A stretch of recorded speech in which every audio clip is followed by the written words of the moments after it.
Assalamualaikum warahmatullahi wabarakatuh.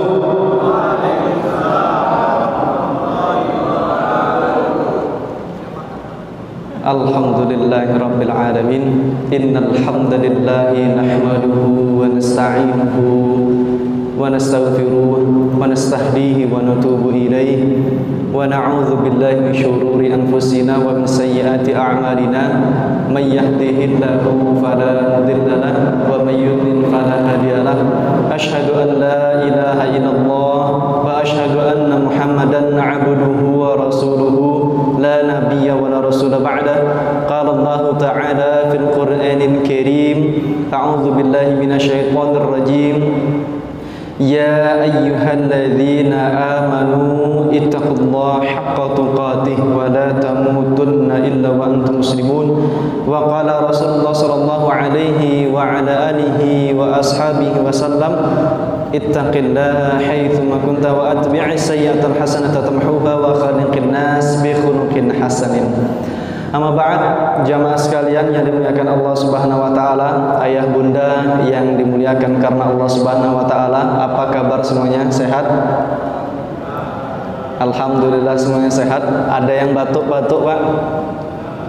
Ada gitu ya. Semoga bukan penyakit-penyakit yang itu membahayakan bagi diri kita. Cuma batuk-batuk sakit kampung saja gitu ya. Semoga kita semuanya diberikan kesehatan oleh Allah Subhanahu wa taala dan dilindungi oleh Allah Subhanahu wa taala dalam setiap tempat dan setiap keadaan.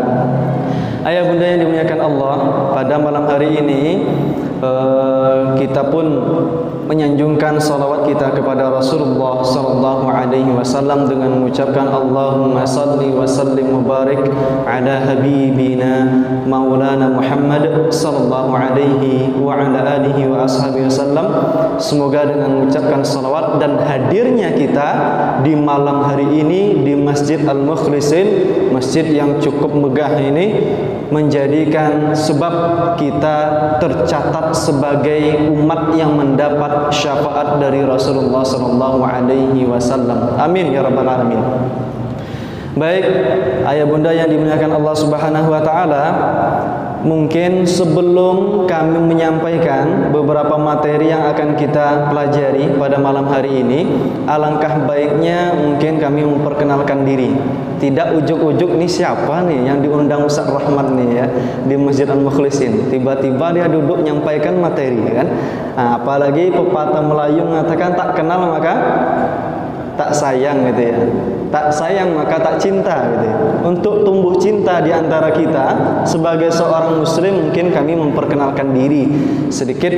Baik, nama kami sebagaimana mungkin yang diumumkan Ustaz pula kan. Nama kami Rasfi Rahmadani bin Aldison bin Muhammad Basri bin Muhola.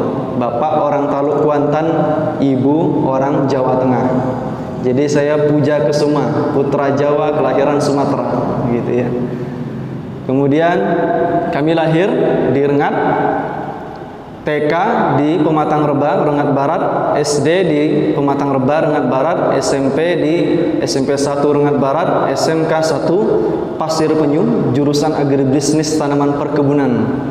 Loh, kok bisa pula Ustaz berbicara tentang fikih udhiyah? Ada ndak Ustaz ini capable? Kapabilitasnya untuk berbicara tentang udhiyah. Baik, setelah itu kami ceritanya dapat petunjuk gitu ya, hidayah gitu. Tiba-tiba kami senang dengan berbahasa Arab. Akhirnya kami melanjutkan sekolah di Boyolali pasca SMA. Nah, termasuk mungkin ada beberapa rekan yang mengiringi saya, kami dulu sekelas, dan kemudian melanjutkan S1 di Ma'had Ali An-Nur, Sekolah Tinggi An-Nur, mengambil jurusan Dirasat Islamiyah, Tahfidzul Quran, jurusan Fikih Syafi'i. Setelah itu, qadarullah Allah memberikan izin untuk pergi ke Yaman untuk belajar mulazamah langsung kepada masyayikh yang mengajarkan fikih Syafi'i dan juga untuk memperdalam masalah bahasa Arab serta akidah. Termasuk salah satu guru kami yaitu Syekh Dr. Talib bin Umar bin Haidra An-Kathiri. Beliau ketua Rabithah Ahlul Hadis di Sayyun, Yaman. termasuk guru kami mudir dari markas Wadi Hadramaut Syekh Muhammad bin Salim bin Mubarak bin Sa'idan, termasuk guru kami Syekh Akram Usban, murid dari Mufti Hadramaut Syekh Ali Bukair, termasuk kemudian dalam fikih muamalah yang mengajarkan Syekh Abdullah Bahumaid, dan seterusnya, sehingga kemudian kami pulang. Beberapa dakwah mungkin kami pernah ditugaskan di daerah Banten, di daerah Serang, dan di daerah Cilegon, dan kemudian pernah juga ditugaskan di Papua, di Merauke. Setelah itu baru balik ke kampung halaman. Sebagaimana mungkin yang terlihat oleh ayah bunda sekalian, pada malam hari ini mungkin akan kami sampaikan sedikit sebelum nanti di akhir di sesi acara akan kami sampaikan pula ada kegiatan kami saat ini sedang merintis pondok pesantren bersama teman-teman alumni Yaman dan alumni Sudan. Nah, mungkin demikian. Ada pertanyaan mungkin tentang perkenalan diri? Cukup ya. Baik ayah bunda yang dimuliakan Allah Subhanahu wa taala, pada malam hari ini saya membawa dua kitab, namanya Kifayatul Akhyar fi Halli Ghayatil Ikhtisar. Ini kitab yang dipakai di kalangan madhab Syafi'i. Di kalangan madhab Syafi'i yang dikarang oleh Syekh Taqiyuddin Abu Bakar bin Muhammad bin Abdul Mu'min Al-Hissi Al-Husaini Al-Dimashqi Al-Syafi'i.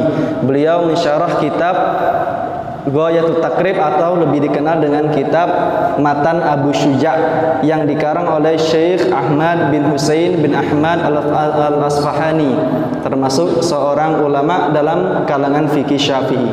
Dan tidak itu saja, kami juga akan merangkum apa yang akan kita pelajari pada malam hari ini insyaallah dari kitab yang dikarang oleh Syekh Abu Bakar Al-Jazairi yang mungkin dikenal dengan kitab Minhajul Muslim.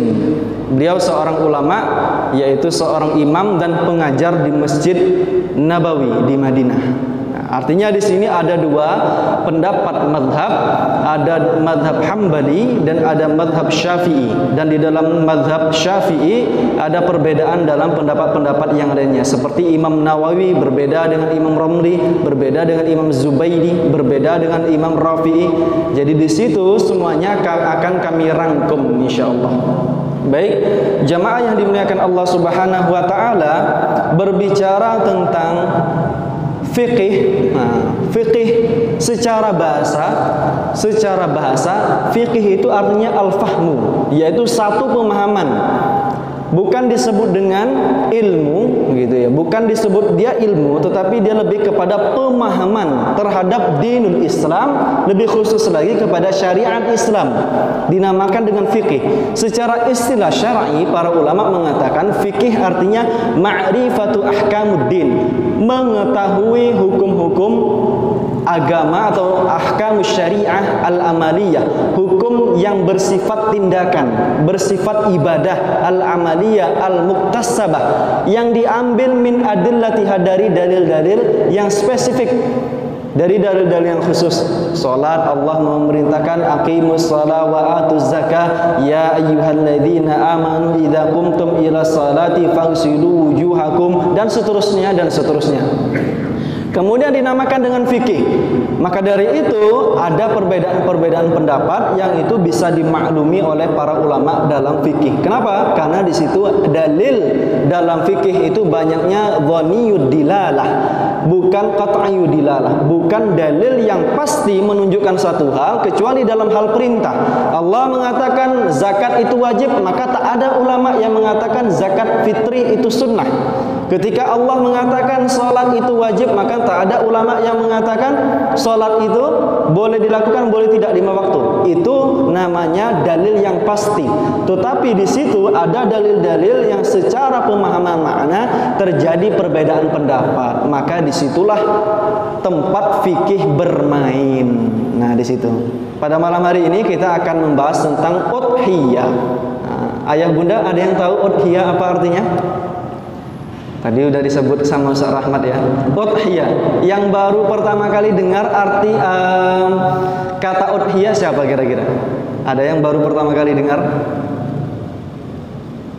Tidak Ustaz, ini saya mendengarkan ada bapak tuh, Masya Allah, bagus tuh. Atau jangan-jangan bapak yang lain, saya udah dengar Ustaz tadi pas Ustaz Rahmat nyampaikan gitu ya.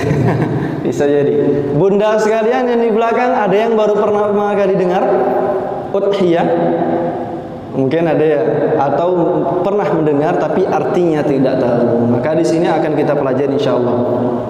Apa yang dimaksud dengan udhiyah? Dia kata adha yudhi udhiyatan atau dhaha dhahiyatan. Secara istilah, udhiyah artinya kambing yang disembelih taqarruban ilallah, untuk mendekatkan diri kepada Allah Subhanahu wa taala. Kambing secara bahasa kambing, tapi merujuk dalam Quran surat Al-Hajj ayat yang ke-28, Al-Quran surat Al-Hajj ayat yang ke-34, fadhkurusmallah, sebutkanlah nama Allah ketika akan memakan al-an'am. Al-an'am yang dimaksud yaitu 3 macam, unta, sapi, dan kambing, dan macam-macam daripada ketiga jenis tersebut, termasuk mungkin bagian dari sapi kerbau, mungkin anwa kalau di daerah Sulawesi, atau yang lain sebagainya, yang dia tergolong sapi. Kambing, kambing gibas, kambing biri-biri, kambing domba, kambing kacang, kambing etawa, kambing Jawa, macam-macam, termasuk dari sesuatu yang disebutkan dalam istilah itu kambing. Jadi kambing yang disembelih taqarruban ilallah, muncul kata kurban. Apa yang dimaksud dengan kurban itu beda dengan korban gitu ya. Korban, kita hari raya korban nih gitu kan, hati-hati di jalan, jangan ngebut-ngebut, hari raya korban gitu. Apakah betul artinya korban itu beda? Jadi korban sama kurban beda. Dia pakai qaf bukan pakai kaf. Artinya kurban itu adalah mendekatkan diri kepada Allah Subhanahu wa taala. Bentuk ibadah mendekatkan diri kepada Allah Subhanahu wa taala dinamakan dengan kurban. Maka istilah itu dipakai di Indonesia, kurban. Itu ibadahnya. Dan kemudian apa dalilnya? Quran surat Al-Kautsar yang disebutkan oleh Allah Subhanahu wa taala ayat yang kedua. Bismillahirrahmanirrahim. Fasalli li rabbika wanhar. Maka ini disandingkan dengan salat. Fasalli li rabbika wanhar. Lakukan salat, tegakkan salat, wanhar, dan sembelihlah hewan udhiyah atau hewan kurban. Diperintahkan untuk menyembelih. Para ulama berbeda pendapat tentang hukum kurban itu apa. Nanti kita akan bahas. Dalil yang kedua, Al-Quran surat Al-An'am ayat 162 ayat 163. Ada yang di situ membaca doa iftitah, Allahumma ba'id baini wa baina khotoyaya. Ada yang membaca Allahu Akbar, Allahu Akbar, Allahu Akbar. Ada yang membaca Allahu Akbar kabira walhamdulillahi katsira, dan seterusnya sampai kalimat inna salati wa nusuki. Wa nusuki, ibadah nusuk yang dimaksud adalah menyembelih atau menumpahkan darah hewan kurban. Nah, di sini perintahnya. Para ulama, apa hukum daripada udhiyah atau berkurban? Boleh tak kita meninggalkan kurban? Atau apa tanggapan para ulama kepada mereka yang mampu tetapi tak berkurban? Nah, di situ ada pendapat-pendapat oleh para ulama. Pertama, dalam kitab yang dikarang oleh Syekh Al-Jazairi, beliau mengatakan hukum berkurban itu sunnah al-wajibah, sunnah tapi diwajibkan di ahlul bait man istata'a, bagi ahlul bait yang dia mampu. Nah, mampu artinya mungkin dia dalam sebulan dapat gaji 3 juta, 4 juta tanpa ada hutang yang mungkin besar, dia diangsur, dapat dalam 11 bulan yang lain dia mengumpulkan sampai menyediakan hewan untuk diudhiyah, dikurbankan. Nah, sunnah al-wajibah. Menarik nih kata-katanya. Sunnah tapi wajibah, diwajibkan gitu. Sunnah al-wajibah, sunnah tapi diwajibkan. Sebagian kalangan Syafi'i mengatakan sunnah yang muakkadah, yang ditekankan. Hanya saja di situ ada kalimat di dalam hadis Rasulullah SAW bersabda, "Idza arada," jikalau engkau ingin masuk ke dalam 10 hari bulan Dzulhijjah, falyumsik, maka tahan. Jangan potong rambut, jangan cukur bulu, jangan potong kuku. karena kalimat idza arada masuk ke dalam ilmu usul fikih, artinya di situ ada pilihan takhir antara engkau berkurban atau tidak. Dan dalam beberapa athar para ulama menyebutkan Umar bin Khattab dan Abu Bakar radhiyallahu anhum ternyata pernah mungkin dalam 1 atau 2 tahun itu tidak berkurban. Nah, di sini para ulama. Tetapi sekali lagi, fadilah berkurban itu amat besar. Disampaikan di dalam hadis Ibnu Majah dan Tirmidzi, Rasulullah SAW bersabda, "Ma'amila, tidak ada satu amalan pun." Ma'amila, tidak ada. Ini ma-nya kalimat ma dalam bahasa Arab manafiyah. Kalau disambung dengan fi'il madhi dengan kata lampau, maka artinya peniadaan. Ma'amila, tidak ada yang dilakukan ibnu Adam, anak cucu Adam. Anak cucu Adam siapa Pak kira-kira? Bunda termasuk anak cucu Adam? Masuk. Ayah sekalian masuk? Masuk ya. Berarti kita semuanya masuk cucu Adam alaihi salam. Termasuk anak cucu Adam. Nah, di situ disebutkan anak cucu Adam, tidak ada amalan yang spesial yang dilakukan oleh anak cucu Adam yauman nahri, di hari tanggal 10 Zulhijjah. Tanggal 10 Zulhijjah, di saat orang menumpahkan darah hewan kurban, min iraqatid dam, daripada menumpahkan darah hewan udhiyah. Tak ada. Bahkan mungkin dengan bandingan sedekah-sedekah yang semisal, contoh seseorang membeli 1 ekor sapi, disedekahkan kepada anak yatim di tanggal 9 Zulhijjah atau di tanggal di luar bulan Zulhijjah, besar pahalanya besar. Tetapi dibanding seseorang yang dia mungkin patungan dengan 1 ekor sapi dikurbankan di tanggal 10, maka itu amal yang disebutkan oleh Allah dan Rasulullah tidak disamai dengan amal apapun. Min iraqatid dam, daripada penumpahan darah tersebut. Tak ada amal yang spesial. Oleh karena itu, para ulama bersepakat kalau ditanya hari apa yang spesial di mata Allah Subhanahu wa taala adalah 10 hari di awal bulan Zulhijjah. Kalau ditanya malam apa yang paling spesial di mata Allah dan Rasulnya, maka adalah 10 malam terakhir bulan Ramadan. Karena di situ ada Lailatul Qadar.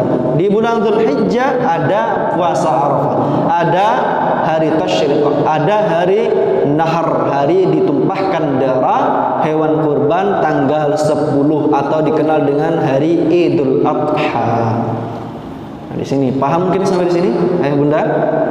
Pahalanya tidak ada yang menyamai.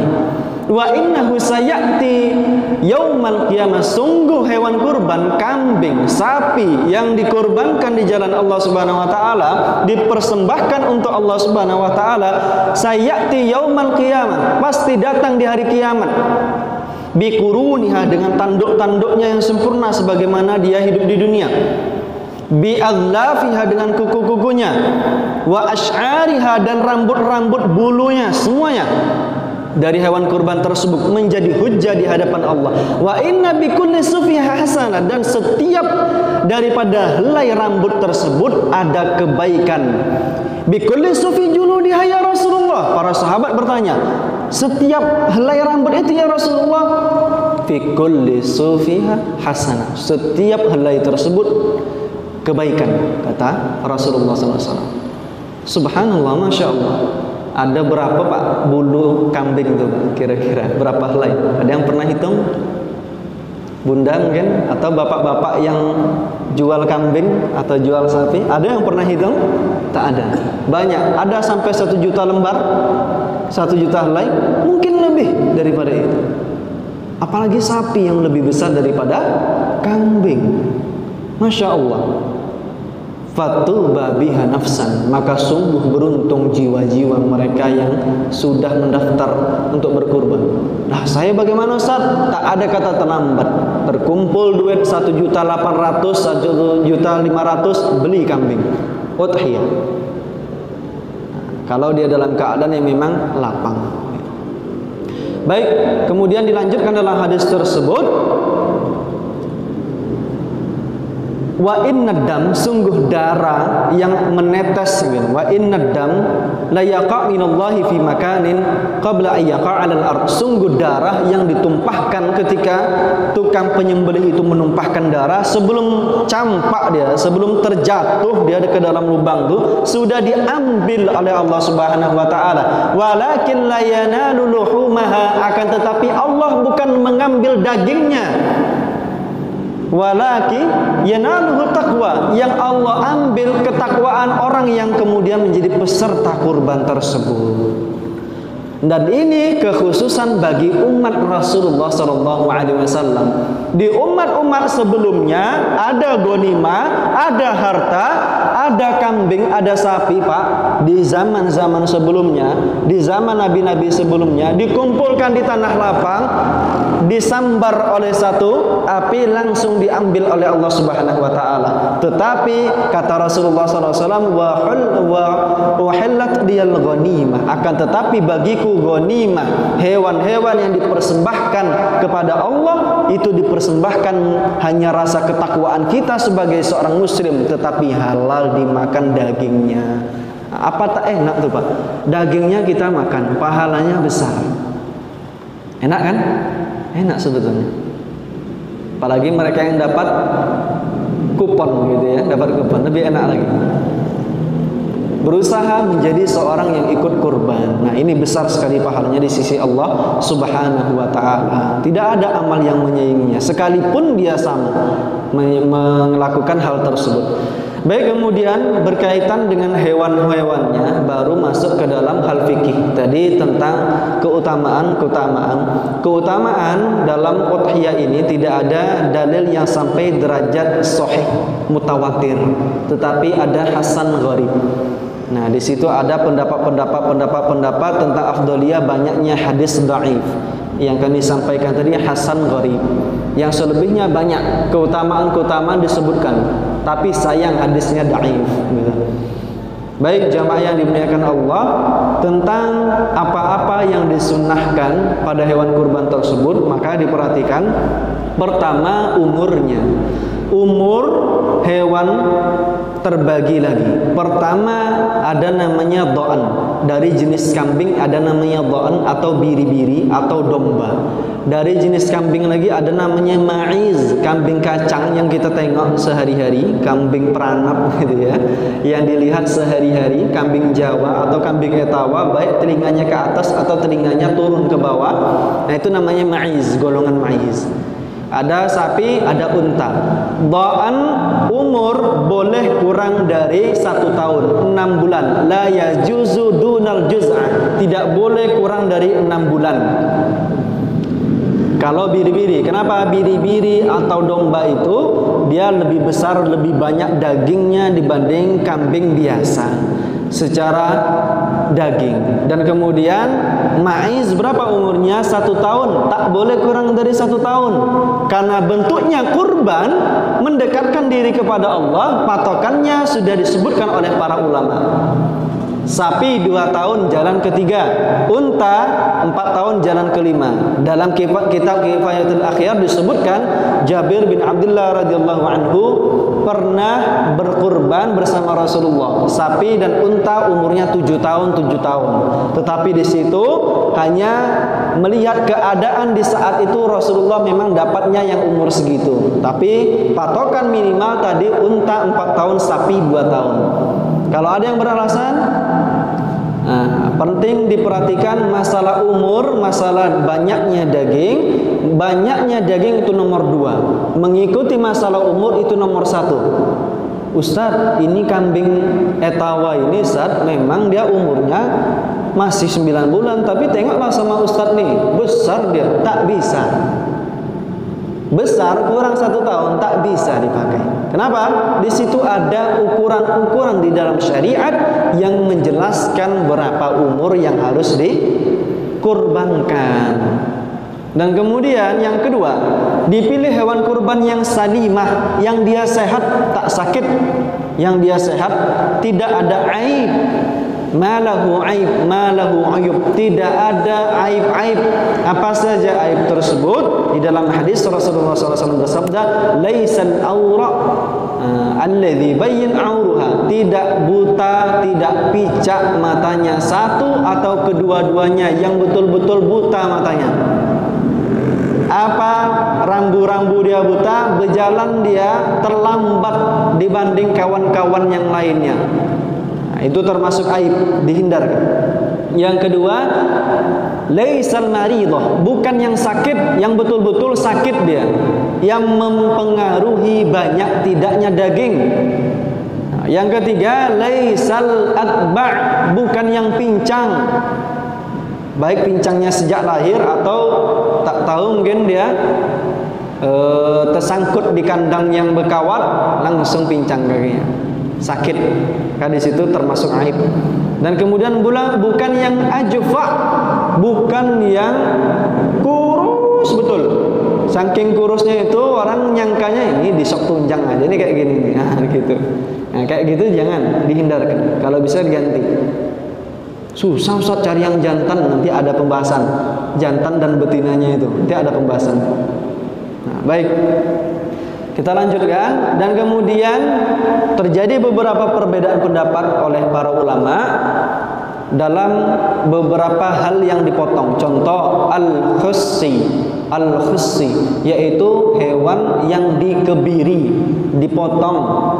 dipotong alat kelaminnya sebelah sehingga dagingnya lebih banyak. Apa pendapat para ulama? Berbeda pendapat. Di dalam kalangan Syafi'iyah berbeda pendapat.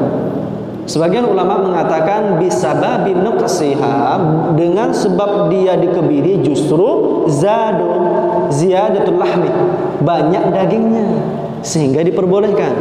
Ulama yang lain mengatakan fa innahu min juz'in mustatab, dia dari bagian yang bagus untuk dimakan. Bagus tidak Pak untuk dimakan? Bagus. Kadang-kadang panitia pun dibereskan pula sendiri sama dia, ya kan? Panitia bukan di sini, di sana gitu ya. Bagus bagian tersebut. Sehingga kalau kami sendiri ditanya pendapatnya, kami lebih condong kepada pendapat yang kedua, untuk hati-hati. Boleh itu peternak melakukan seperti itu, boleh. Mungkin untuk pedaging, dijual di pasar-pasar, silahkan. Tetapi khusus untuk ini mungkin dihindarkan. Untuk yang kedua, tentang telinga yang terpotong, tergunting, itu juga termasuk juz'un mustatab, bagian yang dia bagus untuk dimakan. Maka kalau dia cacat, dipilih hewan kurban yang lain. Ekor pun demikian. Kenapa? Ada sop buntut, ya kan, Pak? Artinya di situ bisa dimakan. Maka ketika itu yang hilang, buntutnya kok kayak gini nih? Memang tak tumbuh buntutnya, bukan tak tumbuh, tetapi terpotong ternyata. Maka di situ dihindarkan. Baik, ulama berbeda pendapat, maka di situ ada beberapa penekanan dan beberapa sebab yang kemudian kita sampaikan. Kemudian tentang selanjutnya, apakah yang dipilih tersebut hewan jantan atau betina? Kami mendapatkan asar di dalam kitab Kifayatul Akhyar, justru Inda Syafi'i, di sisi pendapat Imam Syafi'i mengatakan al-untha ahab, yang betina itu lebih dicintai karena lebih banyak, dan kadang-kadang di daerah kita pun harganya lebih murah, gitu kan. Tetapi secara umum pendapat-pendapat yang lain mengatakan, ulama kalangan Syafi'iyah, daging hewan yang jantan, fahal yang jantan itu lebih banyak dibanding yang betina. Maka di situ ikhtilaf oleh para ulama, bukan yajuz la yajuz, boleh atau tidak boleh, tetapi ainal afdal, mana yang lebih utama, dipilih yang jantan. Kenapa? Karena yang jantan tidak bereproduksi, dan yang jantan biasanya dagingnya banyak, padat dia. Yang betina bisa melanjutkan keturunan banyak, bisa punya anak dia, gitu. Sehingga yang dipilih yang jantan. Adapun kemarin beberapa masjid di Rengat kami menyampaikan tentang udhiyah juga. Ustaz, kami lah payah Ustaz, mencari yang jantan payah. Gimana Ustaz? Silakan cari yang betina. Tak ada larangan para ulama yang betina jangan, tidak ada. Boleh yang betina, boleh. Hanya saja di situ ada yang berpendapat bainal antara boleh atau tidak boleh pada hewan kambing atau sapi bunting.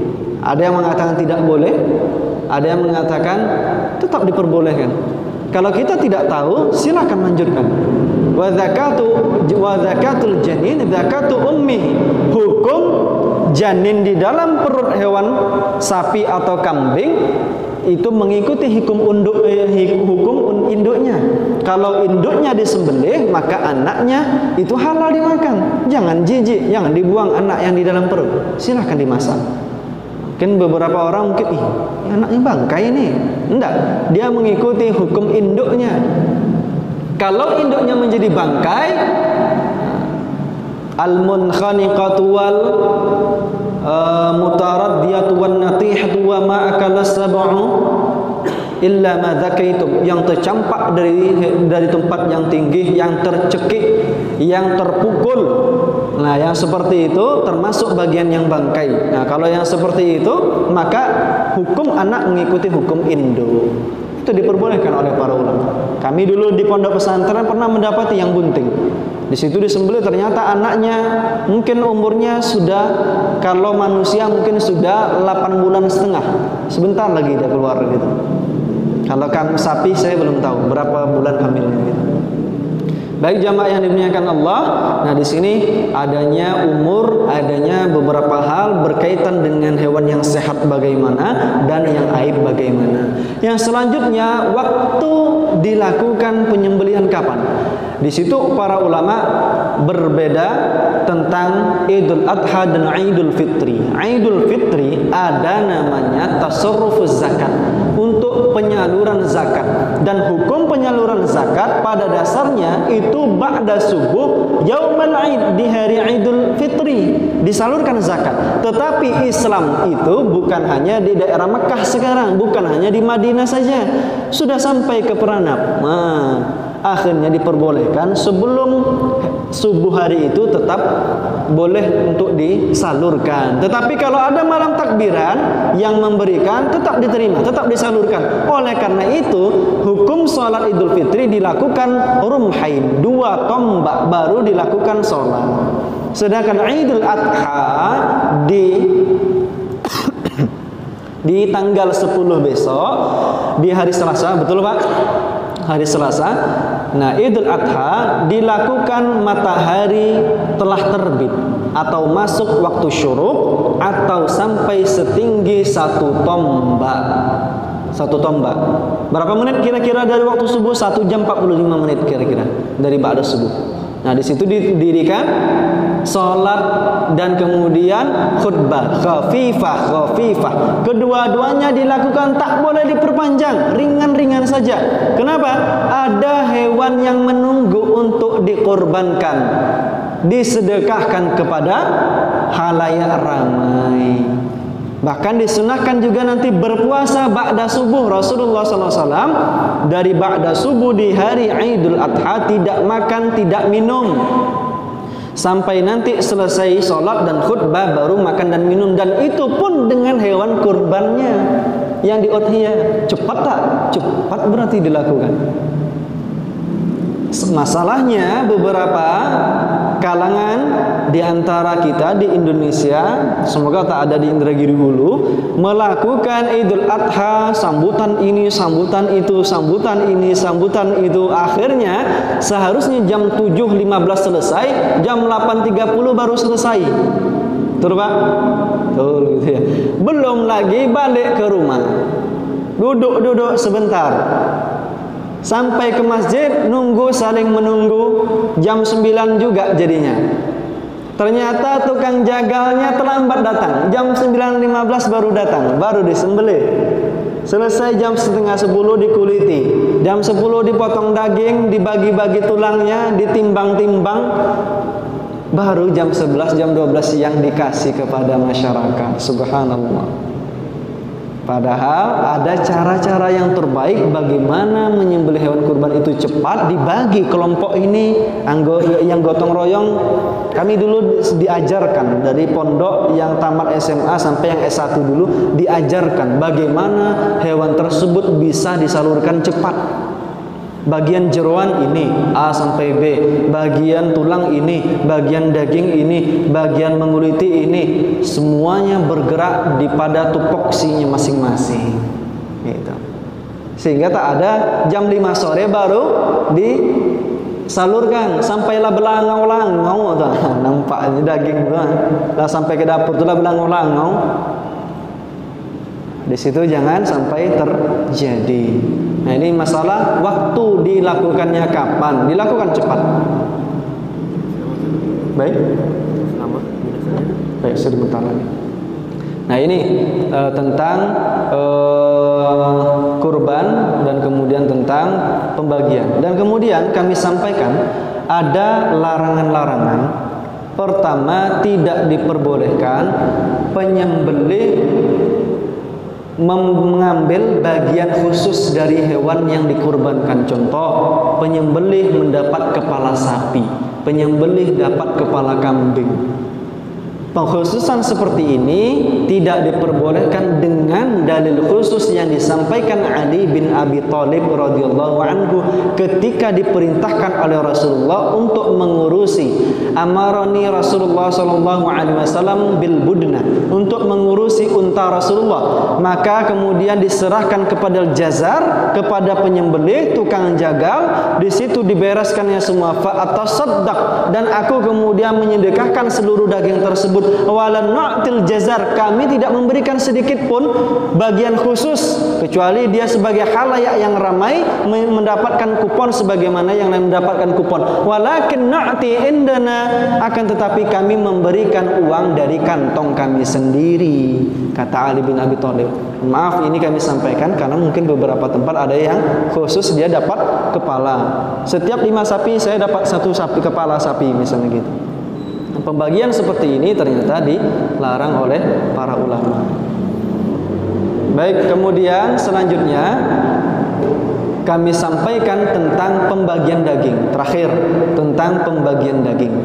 Ini tentang fikih udhiyah, ini agak kami press ya, mungkin takutnya terlalu malam. Tentang udhiyah, tentang pembagian dari hadis Rasulullah SAW bersabda, kulu, makanlah, wadakhiru, hadiahkan kepada yang terdekat atau disimpan, watasaddaqu, dan kemudian berikan kepada yang lain. Artinya sepertiga bagi peserta kurban, sepertiga disedekahkan kepada yang dikehendaki dihadiahkan dan disedekahkan kepada masyarakat luas. Sepertiga, sepertiga, sepertiga. Sepertiga bagi peserta, 2/3 bagi masyarakat. Nah, di situ perlu diperhatikan oleh jamaah sekalian untuk bisa menyampaikan kepada para peserta. Ada beberapa peserta dia mengadu kepada kami, Ustaz, kami asal ikut menjadi peserta kurban di masjid itu dapat daging sedikit, Ustaz. Padahal kami peserta. Kok bisa begitu, Pak? Bisa begitu, Bu? Tidak tahu, Ustaz. Nah, ada sebab-sebabnya. Salah satu sebabnya itu diadakan masak-masak di situ. Masak-masak dengan daging yang langsung diambil 4-5 ember dimasak di satu masjid. Ada yang digulai, ada yang dibuat sop. Nah, di situ guru kami dulu ketika di Jawa, kalau tentang masak-masak ini uruf kebiasaan masyarakat kita Indonesia, dihilangkan tidak mungkin. Diadakan perlu dipertimbangkan secara syariah bagaimana untuk jangan sampai bentuknya ibadah kurban kepada Allah tetapi nilainya menzalimi orang-orang baik peserta atau masyarakat luas. Kami sudah menawarkan sekian banyak masjid di Rengat solusi. Pertama, makan siang, snack dan minuman dikeluarkan dari kas masjid. Boleh, Ustaz? Boleh. Di maslahatul umum. Untuk maslahat umum itu dibolehkan. Yang kedua, pilihannya sampaikan kepada peserta, seharusnya dia mendapatkan daging sepertiga itu adalah 5 kilo, dibagi mungkin 4,5 kilo. Masing-masing peserta diambil setengah kilo, setengah kilo, setengah kilo, setengah kilo untuk dimasak di masjid. Disilakan. Ketika daging itu jelas. Sayangnya yang terjadi beberapa kali hanya diambil, serahkan kepada panitia yang memasak. Itu daging siapa?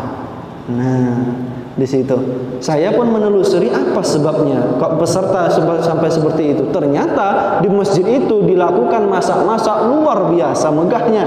Ada yang disop, ada yang digulai, ada yang direndam. Enak tak tuh? Enak. Nah, di sini sebetulnya tentang komunikasi kepada peserta. Kalau di beberapa masjid di Darus Sa'adah ada 19 ekor sapi di Darus Sa'adah, tempat biasa kami ngisi juga di sana. Di sana mereka sudah mendapat pengetahuan ini sehingga dimintakan izin ada 1 ekor sapi iurannya cuma 2 orang. 1 ekor sapi mereka masak untuk panitia 200 orang. Itu lebih aman, aslah wa aslam, itu lebih maslahat dan itu lebih selamat. Allahu a'lam bishawab. Nah, ini mungkin ada beberapa hal yang menjadi pertanyaan, kami kembalikan mungkin kepada Ustaz Rahmat selaku pembawa acara atau moderator. Allahu a'lam bishawab. Allahu taufiq was-sadad. Assalamualaikum warahmatullahi wabarakatuh. Nah, kalau dari yang jawab, ini saya jawab soal di semuanya. Mungkin bagian dari pertanyaan ayat juga sudah terjawab.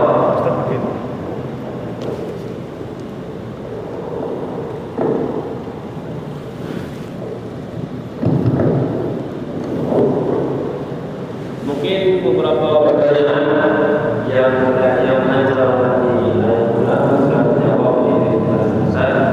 Mungkin untuk lebih jelasnya, karena sebagai budaya yang bertanya, tapi ada di sini sebelah kiri kami juga ada di makanan juga ada. Oke, dari dua. Assalamualaikum warahmatullahi wabarakatuh. Jadi mengenai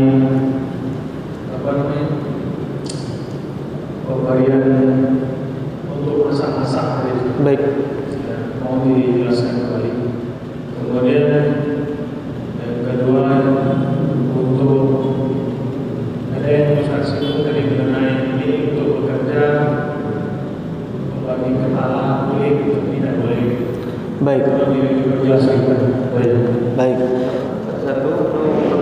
Mungkin satu dulu kami jawab atau mungkin ada yang bertanya, mungkin silakan. Ada yang lain? Ada? Bismillah.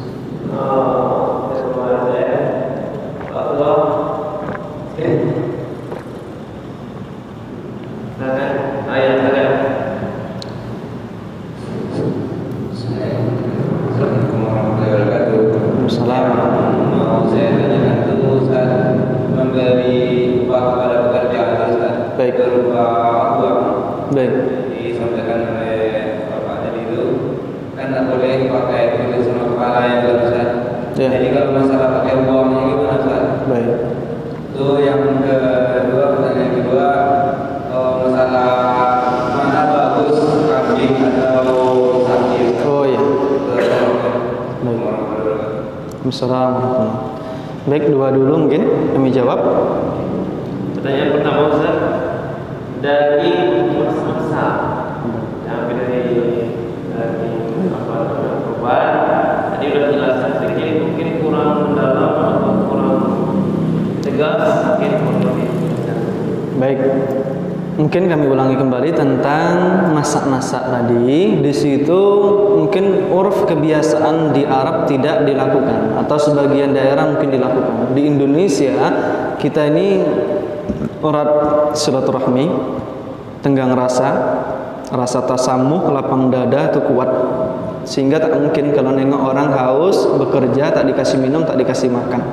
Walaupun tidak ada hak dari masjid dia untuk memberikan makan dan minum, karena panitia asal hukum ketika dia datang ke masjid memberikan tenaga untuk memotong, untuk mencacah daging, untuk memotong kulit, menguliti, itu hukumnya ibadah kepada Allah Subhanahu wa taala. Nah, itu hukumnya ibadah.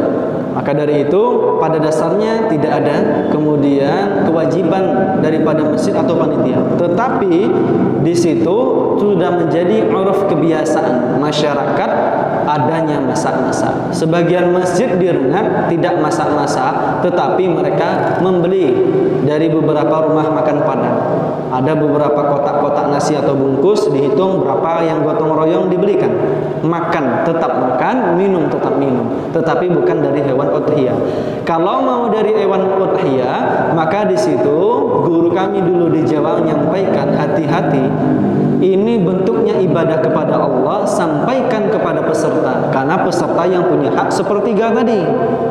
Kalau 2/3 itu dibagi rata masyarakat, tak mungkin 500 kupon kita kasih tahu semuanya. Yang patut dikasih tahu Pak pesertanya. Peserta yang mempunyai hak sepertiga itu dikasih tahu.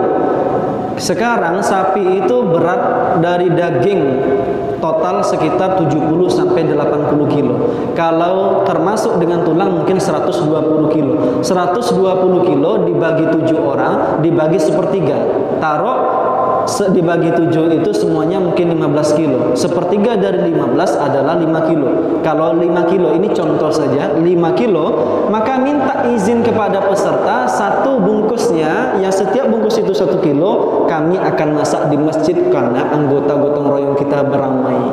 Bagaimana? Kami terima, tidak masalah, bagus. Apalagi saya tidak perlu lasar. Ternyata dia tukang bakso, hari-harinya makan daging, gitu ya. Nah, lebih baik juga seperti itu. Dia boleh mengambil keseluruhan, atau dia tidak mengambil keseluruhan. Nah, itu tentang hewan yang dikurbankan tadi. Maka penyelesaian untuk masak-masak mohon disampaikan kepada peserta. Kalau ada nanti perkataan peserta, saya dapat segini kok bisa segini, gitu. Mereka tidak mengetahui kok dapat sedikit. Dan kita ketahui kupon daripada peserta itu beda dengan masyarakat. Pada umumnya di beberapa masjid beda. Dan ternyata di situ ada juga beberapa kesalahan. Kupon boleh beda secara kuantitas hak berapa plastik yang didapatkan, tetapi tidak boleh kualitas. Peserta kurban dapat yang paha-paha semuanya. Daging 80%, tulang 20%, tak boleh. Haknya memang dikeluarkan, kecuali ketika dia hewan, 1 ekor hewan kambing diinikan dia, saya ngambil paha belakang kanan, boleh silakan.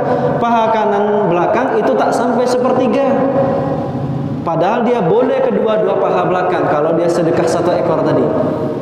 Nah, kupon boleh dibedakan tadi. Ini masukan mungkin perkembangan dari pertanyaan tadi pertama. Jadi seperti itu, kami jelaskan tentang kupon bagi rata. Mohon sediakan di masjid itu ada 3 timbangan, 4 timbangan. Ada bagian tersendiri dari timbangan. Sebagian orang menimbang jantung, diketahui berat sapi berapa. Kalau memang itu timbangan yang tepat, mungkin karena berat jantung itu diketahui dari berat jantung berapa berat badannya, silahkan, artinya totalnya sekian, dibagi. Kita punya 500 kupon, 1.500 kilo dibagi 500 kupon, 3 kilo masing-masing. Nah, contoh nih, 3 kilo masing-masing, maka 3 kilo masing-masing dibagi rata semuanya. Nanti masuk ke dalam pertanyaan yang kedua, mungkin itu Pak, pertama yang tentang masak-masak. Nah, dikasih tahu kepada peserta. Bagus lagi nanti, misalnya 1 ekor, di sini berapa sapi Pak? Berapa sapi di masjid ini? 9. Artinya kalau 1 ekor sapi itu ternyata peserta yang sepakat, kami ngambil setengah bagian saja. Maksudnya kami dari jatah yang akan dikasih seharusnya 5 bungkus, kami ngambil 2 bungkus atau 3 bungkus saja. Bagus. Dagingnya jelas, hak yang harus diberikan kepada mereka, tetapi kita yang memasaknya.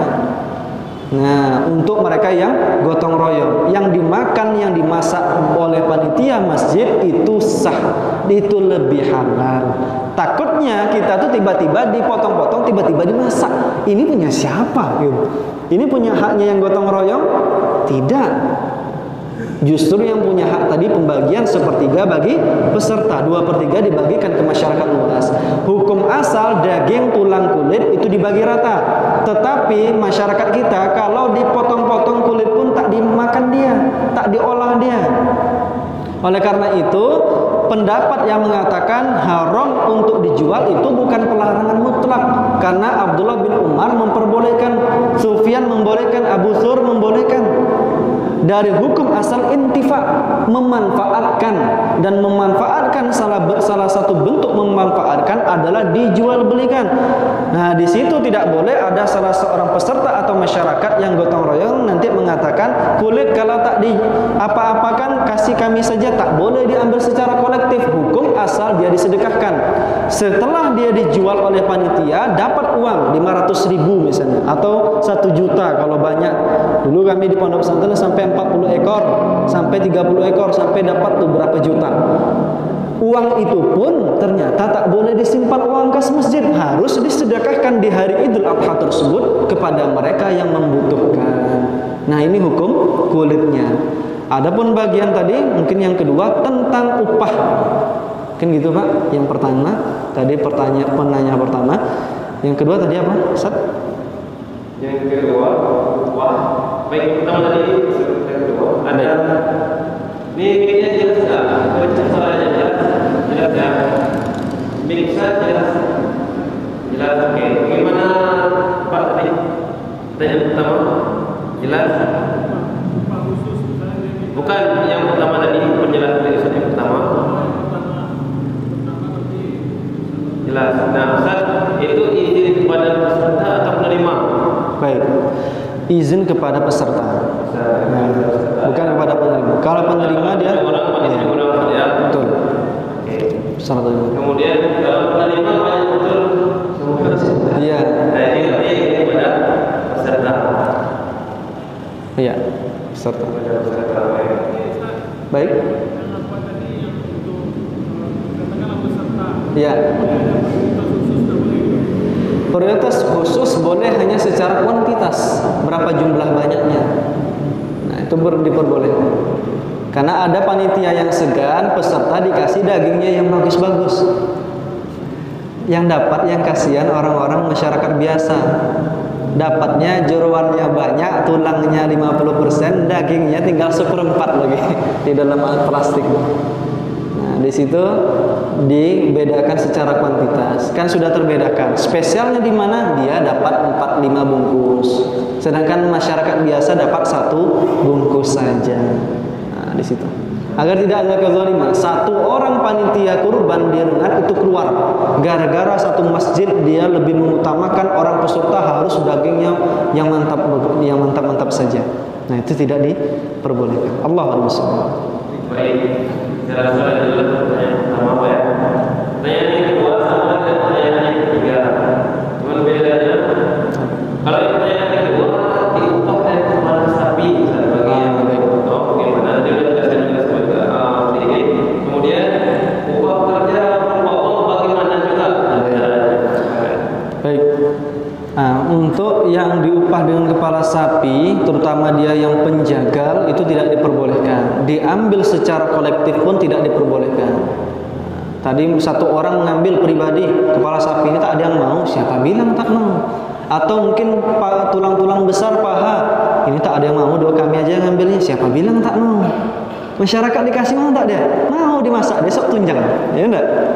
Nah, di situ. Siapa bilang tak mau? Gitu.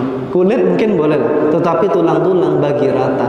Makanya ada mesin macam di Sombel tuh Pak.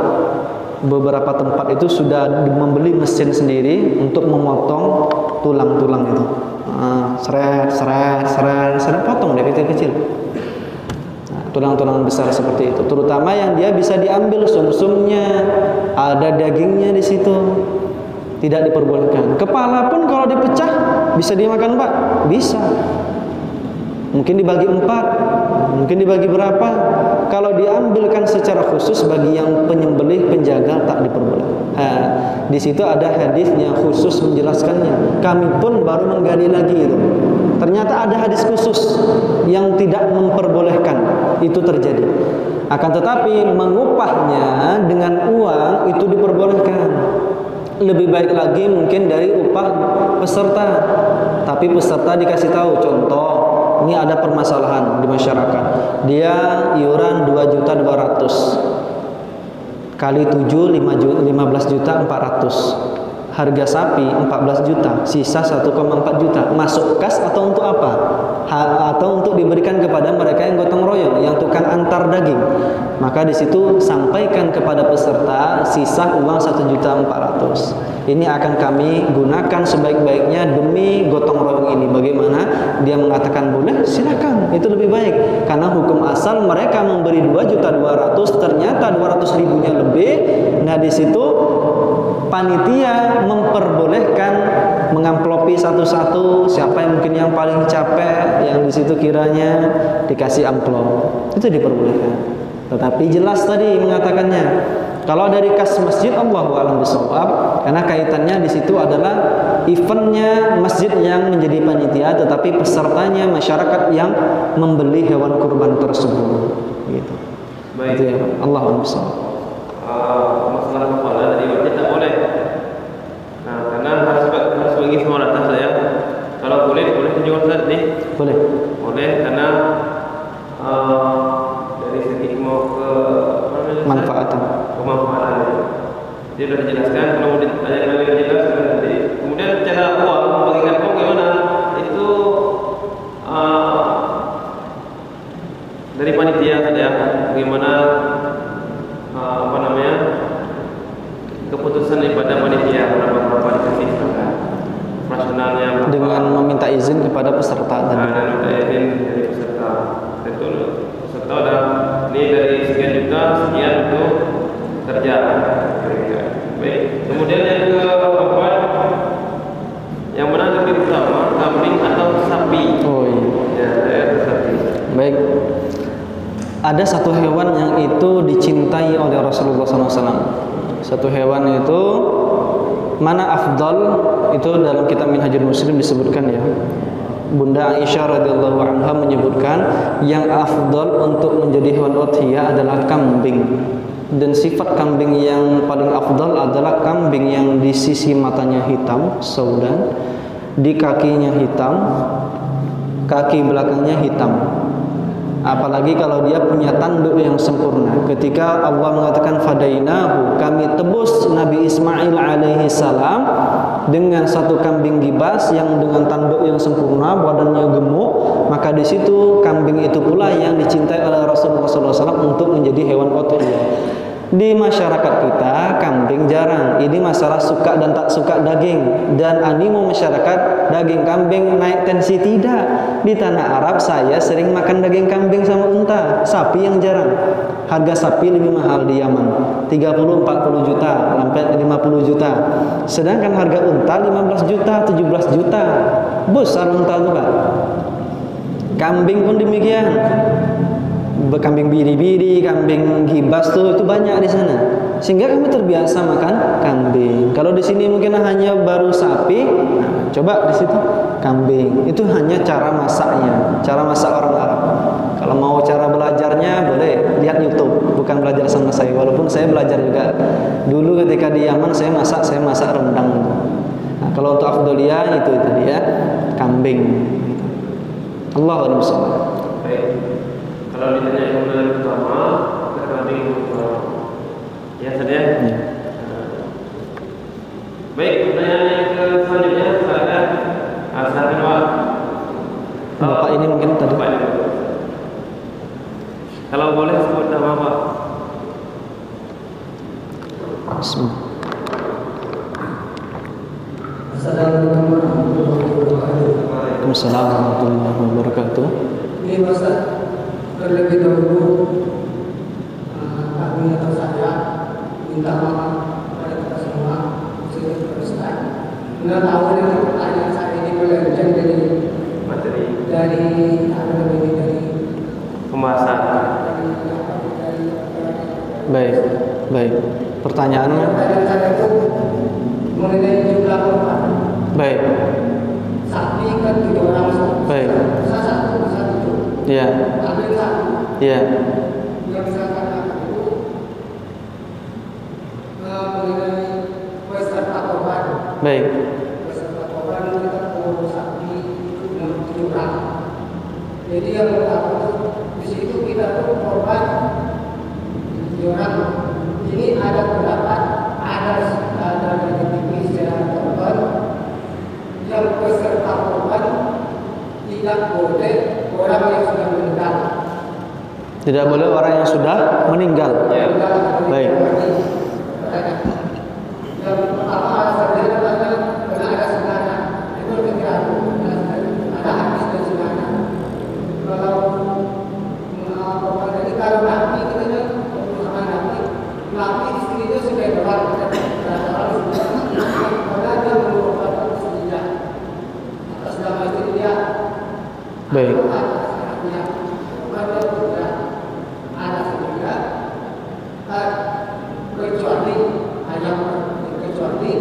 Kalau orang tua atau si mayat tadi sebelum dia meninggal dia berwasiat kepada anaknya.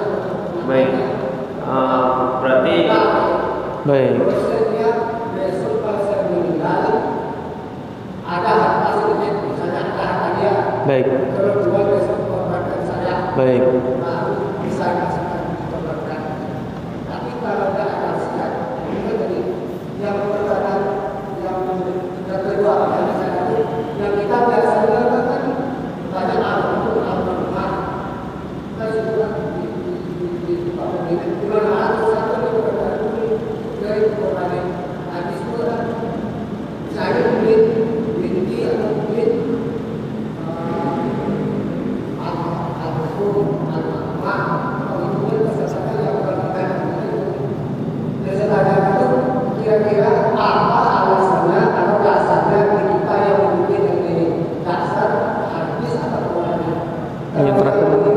Kalau tidak ada pasal pertaubahan itu kan salat dan korban itu kan dirinya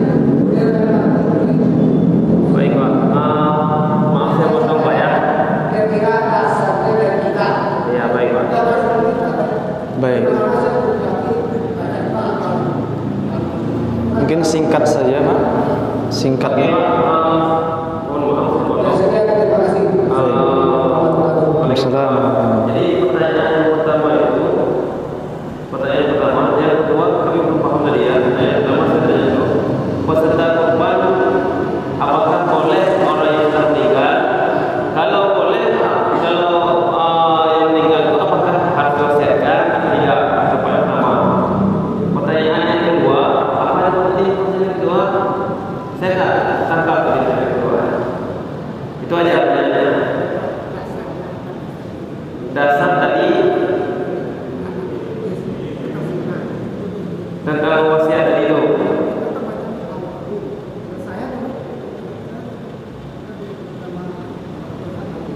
Ya, almarhum.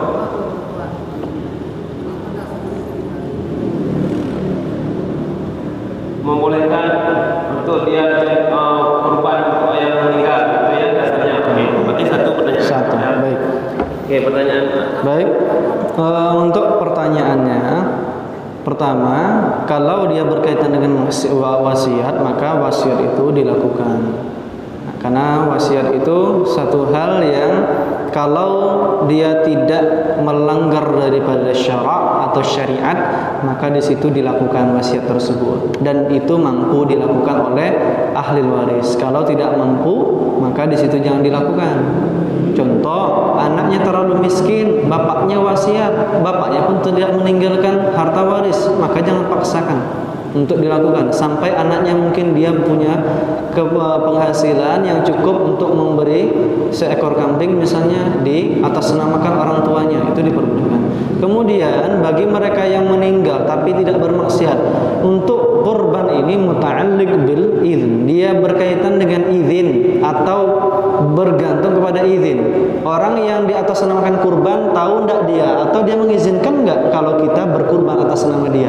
Di dalam kitab Kifayatul Akhyar disebutkan dia berkaitan dengan izin. Orang tua kita kira-kira gimana kalau kita berkurban kepada dia? Izin enggak kira-kira dia? Nah, kaitannya seperti itu. Kalau dalil yang kemudian berkaitan dengan ditulis itu almarhum siapa ini itu Allahu a'lam, bagaimana seterusnya. Kalau tidak tahu mungkin dia binti siapa, dia bin siapa, itu tidak perlu dipermasalahkan. Karena nanti sesuai niat daripada anaknya, apalagi kalau dia sudah berwasiat. Mungkin tidak tahu nama kakek, nama buyut kita, maka di situ dibuat saja namanya dia. Allah Maha tahu insyaallah. Ketika ketika dia meniatkan untuk siapa. Cuma lebih lengkapnya salah satu dia sebagai adab didoakan bismillahi Allahumma salli ala nabiyina Muhammad, disunahkan untuk bersalawat juga, dan kemudian mengatakan Allahumma hadza minka wa ilaika, ini darimu ya Allah dan kembali kepadamu, fataqabbal min fulan bin fulan, fulan bin fulan, fulan binti fulan, gitu. Disebutkan fulanah binti fulan, gitu. Sampai 7 orang tadi disebutkan, lebih spesifik tadi. Kalau tak disebutkan tak masalah, karena di situ mungkin sekalian kami sampaikan adab-adab berkurban. Satu, dia menghadapkan ke kiblat. Kedua, membaca basmalah sebagaimana Al-Quran Sunnah memerintahkan untuk membaca basmalah dari hadis yang rinci disebutkan oleh Rasulullah SAW. Kullu amrin dzibalin lam yubda bil bismillah bihamdillah fahuwa abtar atau fahuwa aqta. Barang siapa yang tidak memulai setiap perkara yang mempunyai urgensi, mempunyai kepentingan, maka dia terputus. Nah, di situ dibuka dengan bismillah. Kemudian disebutkan nama satu persatu. Di lebih daripada penekanan selanjutnya, lebih kepada niat ikhlas. Hadirkan niat ikhlas bagi mereka yang sudah dipampang namanya 7 orang tersebut. Ketika dia hadir, baik dia hadir atau tidak hadir, hindarkan dia akan disebut sebagai seorang yang baik atau orang yang rajin bersedekah. Justru penekanan para ulama terhadap adab-adab kurban, niatkan ikhlas. Niatkan ikhlas. Bahkan jangan sampai dia berharap dia didengung-dengungkan namanya fulan bin fulan, fulan bin fulan ketika akan disembelih hewan kurban tersebut, sehingga merusak esensi ibadah tersebut. Nah, di situ penekanannya. Selebihnya tentang bagaimana ditajamkan pisaunya, tidak menampakkan pisau di hewan kurban, jangan menakut-nakutinya, cara sembelih nanti mungkin di akhir sesi mungkin akan kami ini kan ada cara bagaimana menyembelihnya, bagaimana menyembelih unta gitu. Allahu a'lam bishawab. Gitu, Pak. Baik, berarti harus ada wasiat, Ustaz. Atau boleh tak ada wasiat pun? Ketika diizinkan atau mungkin dia mengetahui. Anaknya mungkin dia sudah mempersiapkan untuk berkurban, tahu-tahunya mungkin meninggal. Nah, itu lebih baik lagi. Baik, gimana Pak? Ya, tadi Bapak Dokter mau bertanya. Assalamualaikum warahmatullahi wabarakatuh. Baik. Ya, Assalamualaikum warahmatullahi wabarakatuh. Waalaikumsalam warahmatullahi wabarakatuh. Yang ingin saya tanyakan Ustaz, berangkat dari hadis Ali bin Abi Thalib tadi, Baik. bahwa tidak boleh mengambil sesuatu sebagai upah dari hewan kurban tersebut.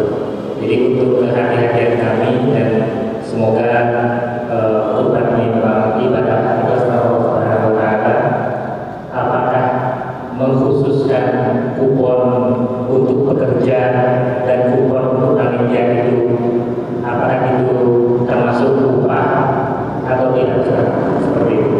Jadi ada kupon untuk masyarakat, kupon untuk pekerja, dan kupon untuk panitia. Jadi kan kalau kita lihat secara zahirnya, takutnya terlintas bahwa kupon tersebut untuk pekerja dan panitia itu adalah sebagai upah dari proses penyembelihan tersebut. Nah, itu bagaimana hukumnya Ustaz? Terima kasih. Assalamualaikum warahmatullahi wabarakatuh. Waalaikumsalam warahmatullahi wabarakatuh. baik. Assalamualaikum warahmatullahi wabarakatuh. Waalaikumsalam. Baik, ini menyangkut masalah hukum Ustaz. Karena niat dari yang berkorban ini kalau bisa kurbannya sampai niat kami yang bekerja dengan baik. Jadi maksudnya dari hukum syariat kurban yang disampaikan itu apabila dilanggar hukumnya jatuhnya di mana? Apakah hukumnya jatuhnya kurban atau gimana? Sah dan tidak sahnya kurban apabila tata-caranya tidak sesuai dengan syariat. Baik. Baik. Baik. Dulu. Ibu-ibu. Ada. Dikasih mic mungkin ada ibu-ibu. Ya, penjelasan. Ah. Gimana? Baik, sambil tunggu ibu-ibu dijawab dulu pertanyaan dari Pak Dokter Rio. Mengkhususkan kupon untuk pekerja dan panitia, apakah boleh Ustaz? Apakah itu termasuk? Ini khususnya nanti dagingnya agak beda Pak. Dagingnya juga beda ya. Ketika kuponnya khusus, dagingnya sama juga dengan yang lain. Dagingnya terserah saja, cuma artinya di situ ini kuponnya khusus untuk kerja. Kalau yang nggak bekerja nggak dapat kupon. Apakah itu dinilai upah? Oh, berarti dagingnya nggak ada beda, sama dibagi rata. Nah, sama dibagi rata. Cuma dikhususkan mungkin karena dia panitia dan bekerja, mungkin mendapat satu kupon lagi. Berarti mungkin ada dua dikhususkan sebagai pekerja dan panitia. Oh, nggak dapat. Itu dinilai sebagai upah atau tidak seperti itu? Itu khususnya dapat kupon itu lagi itu? Enggak, tetap sama seperti yang lain dibaginya. Kalau mungkin nanti dapat kupon supaya sama seperti masyarakat, tidak tahu juga. Cuma di situ dia lebih mendapatkan daging itu dari pekerjaan dan dari panitianya. Berarti kalau secara pemikiran juga, kalau dia tidak sebagai panitia dan tidak sebagai pekerja, dia tidak mendapat kupon itu seperti itu. Dan apakah itu nilainya? Apakah itu dinilai sebagai upah atau tidak? Baik. Baik. Di sini kami kan ada 3. Ada nih. Di sini kami ada 3 kupon. Baik. Kan ada kupon pekerja, ada kupon peserta, kemudian ada kupon masyarakat umum. Kan? Jadi kalau satu nama saya satu, saya itu jadi peserta, kemudian saya jadi pekerja, kemudian saya masyarakat umum, berarti saya dapat 3. Oh. Jadi seperti kata dokter tadi, ibaratnya kalau pas kupon peserta tadi, kupon pekerja, kupon peserta, apakah ini dikategorikan upah atau macam mana? Jadi dia satu orang itu dapat 3 kira-kira. Kira-kira kupon tadi ya. Itu kalau yang dia bekerja. Ya, bekerja. Kalau dia peserta, Ada satu. dapat peserta dengan apa? Dengan Ya. masyarakat biasa. Ya, kalau peserta cuma dapat 1. Kalau dia peserta, kemudian panitia, kemudian pekerja dapat 3. Ya Pak ya, dapat 3 tumpuk dagingnya. Gimana? Baik. Rasulullah SAW bersabda, "Kulu dimakanlah wadakhiru wa tasaddaqu." Dimakan, disimpan atau dihadiahkan kepada orang, yuhdi, kemudian disedekahkan. Sepertiga, 100% gitu ya. Sepertiga untuk peserta. Kalau dia pekerja, peserta, masyarakat umum. 3 pertama dikeluarkan peserta. Peserta mempunyai hak mutlak sepertiga dari hewan tersebut. Artinya dari 1 ekor sapi bagi 7, bagi sepertiga. Sepertiga itu hak mutlak bagi peserta. Tanpa dia menjadi masyarakat umum, tanpa dia menjadi pekerja, dia sudah wajib, bukan wajib, dia berhak untuk mendapat sepertiga. Dikeluarkan. Nah, itu yang pertama. Yang kedua, bagi mereka yang menjadi pekerja, bagi mereka yang pekerja setelah ditimbang, dibagi rata daging, tidak ada yang mendapat bagian khusus, maka itu sebagai hadiah, yuhdi ilaih, dihadiahkan dengan dalil dihadiahkan, Allahu'an bisawab, insyaallah diperbolehkan kepada mereka yang menjadi pekerja tadi.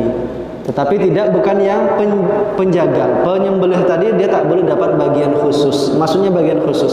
Kalau dia hanya menjadi masyarakat umum tetap dapat, silakan dia tetap mendapat. Nah, kalau masyarakat umum itu mendapat bagiannya. Sekarang masalahnya dia pekerja dan masyarakat umum. Mungkin pekerja mendapat 1,5 plastiknya. Yang masyarakat umum mungkin 1. Sedangkan ini tadi 3 bungkus peserta. Sekalipun dia tak datang, sekalipun tak datang sebagai pekerja, haknya sepertiga tadi. Dan tidak boleh dia mendapat bagian daging-daging yang khusus saja. Sudah dibagi rata, makanya perlu nanti ada timbangan 1, 2, 3. Setiap memegang 1 timbangan, dia mengambil daging, mengambil tulang, diperkirakan 1 genggam, jeroan juga ditimbang oleh dia. Bungkus. Sudah sampai 3 kilo belum? 2,8 tambah sedikit. Pas 3 kilo. Misalnya 1 plastik contoh. Semua yang sudah terbungkus 3 kilo, 3 kilo, 3 kilo. Apalagi kalau dia ternyata ada yang lebih. Di antara pekerja ada orang yang termasuk 10 orang paling miskin di RT tersebut, bagi kepada dia lebihnya. Nah, itu lebih bagus. Allah. Nah, ini tentang pembagian tadi. Yang terjadi di masyarakat ini Ustaz. Ini udah ditumpuk-tumpuk tumpukan daging Ya. Cuman karena dia yang pertama peserta, dia boleh dapat lebih tadi kan. Panitia mungkin pertanyaan tadi apakah termasuk upah atau tidak? Karena dia dapat 3 itu dari jatah masyarakat umum dapat, jatah panitia dia dapat, jatah peserta dapat. Jatah peserta mungkin sepertiga mungkin kurang gitu kan. Ini jatah dia pekerja nih Ustaz. Apakah termasuk upah atau seperti Ustaz bilang tadi hadiah? Hadiah sebenarnya. Gimana? Dia sebagian dari hadiah. Ketika akan diberikan dia hadiah. Berarti boleh Ustaz ya? Boleh insyaallah. Boleh. Tetapi tidak langsung diambilkan bagian khusus tadi. Kan ada bagian khusus. Kepala, kaki, tunjang kanan, tunjang kiri, tunjang depan. Tak boleh. Dibagi-bagi kayak gitu. Bukan sebagai upah berarti ya? Bukan sebagai Allah. Kemudian pertanyaan yang kedua dari Bang Hasan. Ini ketua masyarakat Tampariau. Pertanyaannya ini yang sudah dibahas tadi, tata cara dan lain-lain. Apabila tidak dilakukan sebagaimana tata cara tadi, sah atau tidak sah kurban Ustaz? Baik. Pertama, niat peserta sampai insyaallah. Niat peserta dia mendapat pahala. Man hamma bihasanin fay'amal falam ya'mal biha kataballahu hasanatan wahidah. Kalau dia sudah berniat saja ternyata tak jadi bayar 2.200.000, itu sudah didapatkan satu kebaikan. Fa idza hamma biha fa'amilaha, kalau dia lakukan dibayar juga 2.200.000, dia mendapat pahala ila 70 adifin, sampai 700 kali lipat, ila ad'afi katsira, sampai lipat ganda yang tidak terhingga. Nah, kalau masalah sah tidaknya bagi peserta sah. Dengan cara-cara penyembelihan yang bagus itu sah. Tetapi ternyata ada di situ ini mengambil kepala, ini mengambil kulit, itu terjadi kezaliman yang merusak amal ibadah para pekerja atau panitia yang mengurusi hewan tersebut. Kalau untuk sah tidaknya bagi peserta itu sah. Dengan mengatakan bismillah disembelih tanpa menyebutkan siapa dari siapa, bin fulan bin fulan fulan bin fulan, itu sah tanpa menyebutkan, karena di situ sudah tahu siapa yang bayar, siapa yang ini. Rasulullah SAW hanya menyebutkan hadza min alin Muhammad wa ummatan man lam yudahi. Nah, ini kabar gembira kami sampaikan. Rasulullah sudah berudhiyah, berkurban atas nama beliau dan keluarganya, dan atas nama seluruh umat yang tidak pernah berudhiyah. Tetapi jangan pula nanti saya sudah dikurbankan dulu sama Rasulullah, enggak. Harus tetap, karena hukumnya sunnah tetapi diwajibkan. Allahu a'lam. Baik, waktunya sekarang jam 21.38. Gimana ada pertanyaan? Silakan, mungkin kalau ada dari ibu-ibu mungkin. Dari ibu. Ada pertanyaan lagi? Assalamualaikum warahmatullahi wabarakatuh. Assalamualaikum. Langsung saja Ustaz, kami bertanya,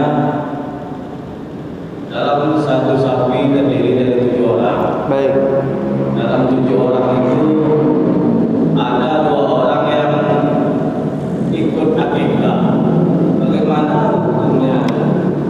Ada yang kurban, ada yang akikah. Oh, baik.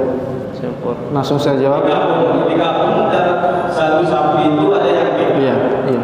Itu tentang niat. Nanti saya sampaikan. Terima kasih. Assalamualaikum warahmatullahi wabarakatuh. Baik.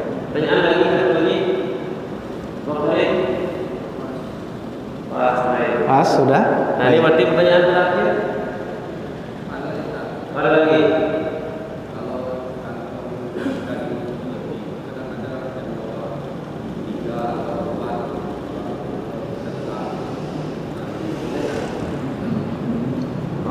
Gimana?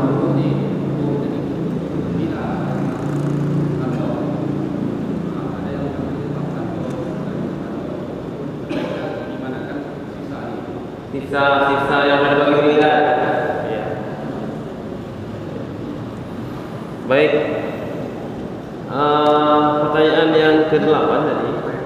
Ada. Assalamualaikum warahmatullahi wabarakatuh. Assalamualaikum. Ini kalau kami penelitian setelah pelaksanaan itu setelah dihitung pembelian hewannya kemudian pembayaran upah ilegalnya ternyata masih ada sisa yang uang dari iuran peserta. Nah, uang ini bagusnya di mana-mana. Biasanya kami masukkan ke income miskin atau dibalikan lagi kepada peserta. Nah, ini mohon pencerahan. Nah, cukup dulu 3 ya.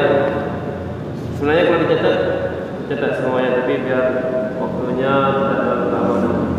Pertanyaan yang ke-8 tadi, bagaimana kalau dalam satu hewan kurban saat dicampur ada peserta kurban, ada peserta akikahnya. Jadi 7 orang, 2 akikah, 5-nya kurban. Bagaimana Ustaz? Baik.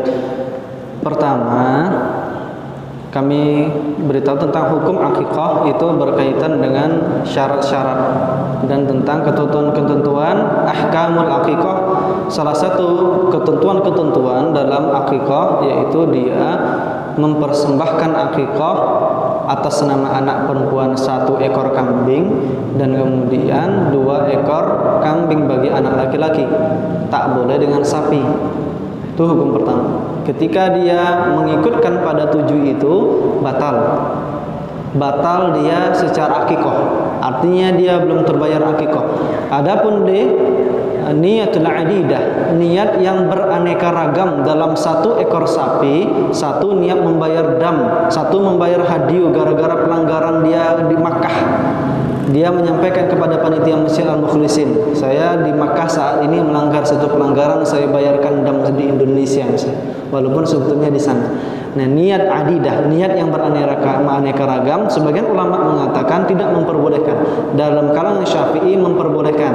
Artinya mereka yang selebihnya itu tetap sah dia menjadi orang yang berkurban, tetapi tadi ada 2 orang yang mengikut untuk akikah, batal secara hukum. Itu tidak diperbolehkan, harus dengan kambing. Dan apapun yang berkaitan dengan udhiyah, umur kambing, aib, sehat tidaknya itu diperbolehkan di dalam akikah, sama syarat daripada hewannya. Tetapi hewan yang diperbolehkan hanya kambing, tidak diperbolehkan di luar pada kambing. Nah, ini nanti kaitannya juga bagaimana menerima sumbangan 1 ekor kambing atau sumbangan 1 ekor sapi.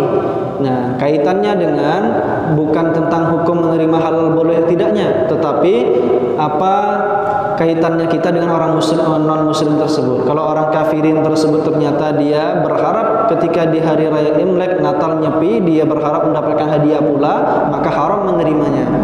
Nah, ini tergantung dengan beberapa hal tentang niat juga. Allah Subhanahu. Kemudian apa lagi? Baik, berarti tak boleh Ustaz ya dicampur akikah dengan kurban, kecuali dengan diat tadi boleh ya? Ya. Membayar diat. Kecuali ketika dia mungkin memberikan di hari Idul Adha tersebut kambing-kambing akikah, itu sah dilakukan. Nah, itu sah. Mungkin anaknya belum diakikah, dibelinya kambing, diingatkan akikah, serahkan masyarakat, dia mengambil 1/3, itu sah dilakukan. Allah itu untuk akikah tadi kalau dicampur dengan 7 orang tadi kan tidak sah jadi. Ya. Tapi kalau tersendiri boleh. Tersendiri maksudnya? Kambing boleh. Kemudian digunakan tadi untuk bersama-sama. Boleh, lebih bagus. Artinya 1/3 dimakan keluarga atau dia tidak mengambil sama sekali, boleh kambing itu. Nah, apalagi niat akikah, 2/3-nya dimasak-masak, itu lebih bagus. Nah, lebih jelas hukumnya. Allah Baik, kemudian kalau sapi itu akikahnya untuk 7 orang bisa. Sapi akikah tidak bisa. Berarti tetap 1 orangnya. Tidak, dia tidak boleh menjadi hewan akikah. Enggak boleh. Sapi tidak boleh jadi hewan akikah. Dan biasanya sebagian masyarakat sini membuat kalau ada pesta kan, jadi 1 ekor sapi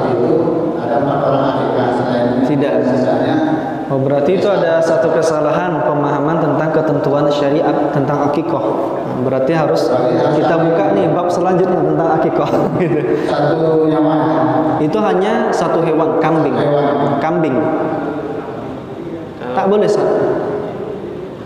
Nah, gitu ya. Satu ya. Saya pernah dengar dulu ini ada satu perusahaan. Ya.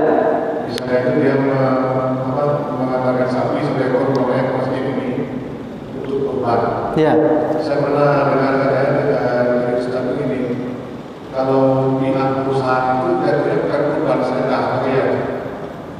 Baik, ini udah pertanyaan sendiri nih. Wah, ini dari Iya, iya, iya. Lanjut. apa nanti pertanyaannya ke sebelahnya ya. Iya. Baik, yang ke-9, sisa dari daging-daging tadi saat Iya. dibagi ternyata masih ada sisa. Iya. Bagaimana caranya dikemanakan? Nah, itu disedekahkan kepada mereka yang paling jarang makan daging. Karena ada tetangga-tetangga sebelah rumah kita belum tentu sebulan sekali makan daging, 2 bulan sekali makan daging. Pas Idul Adha itulah dia makan daging sampai beberapa hari ke depan. Nah, disedekahkan kepada yang mereka yang lebih membutuhkan. Mungkin lanjut pertanyaan Pertanyaan yang ke-10, kalau ada uang sisa dari iuran tadi biasanya dipakai ke masjid atau dikembalikan. Baik. Yang mana yang terbaik Ustaz? Dikembalikan peserta atau masjid? Kebiasaannya para peserta mungkin dia tidak mau dikembalikan. Artinya memang sudah diniatkan untuk diserahkan. Ternyata dari 1 ekor sapi masih sisa 400.000. Nah, misalnya itu dikemanakan? Itu dibagikan kepada mereka yang membutuhkan.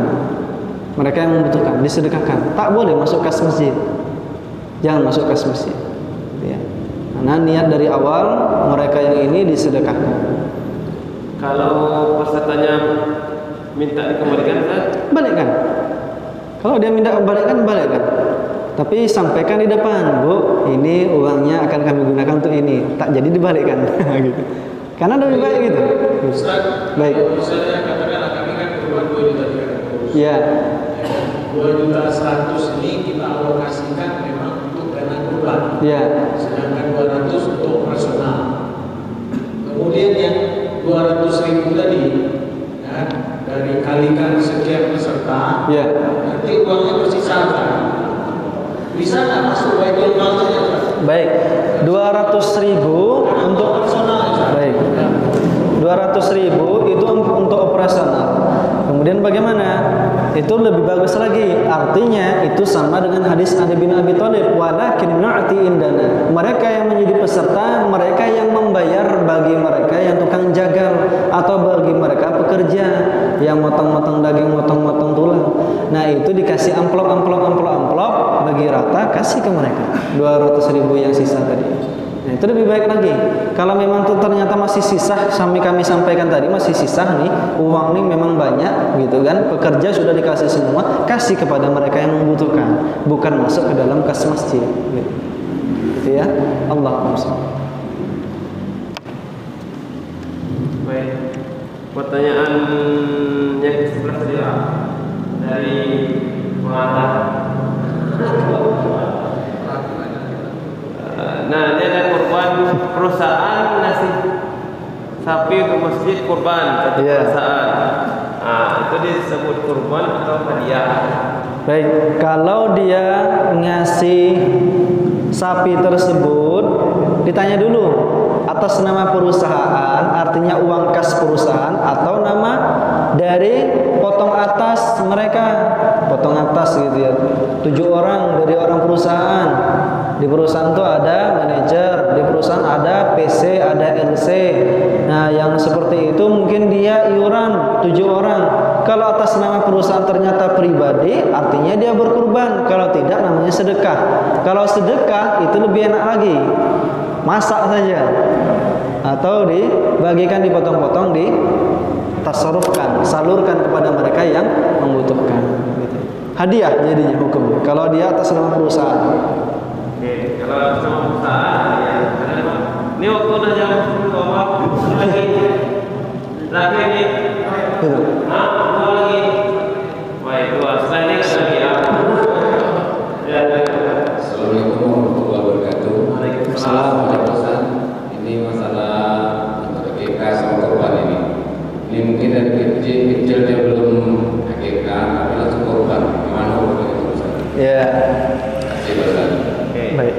dia langsung yang kedua.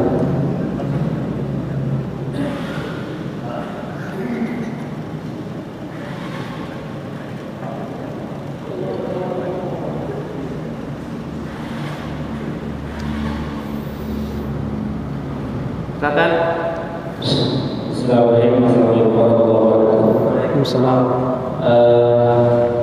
Saya masih agak rancu tentang pembagian kupon untuk kerja tadi. Kerja itu kan bagi dari penjaga juga, pemotongan itu penjaga juga. Yang saya tanyakan yang agak rancu itu hadiah tadi itu yang menetapkan panitia atau peserta kupon. Maksudnya akad tadi itu panitia langsung menetapkan untuk kupon kerja atau minta izin dulu seperti kata Ustaz tadi. Kalau untuk yang menjaga kepala tadi kan minta izin sama yang peserta sepertiga dari daging tadi. Yang kupon tadi apakah izin dari peserta sepertiga tadi atau dari yang selebihnya gitu?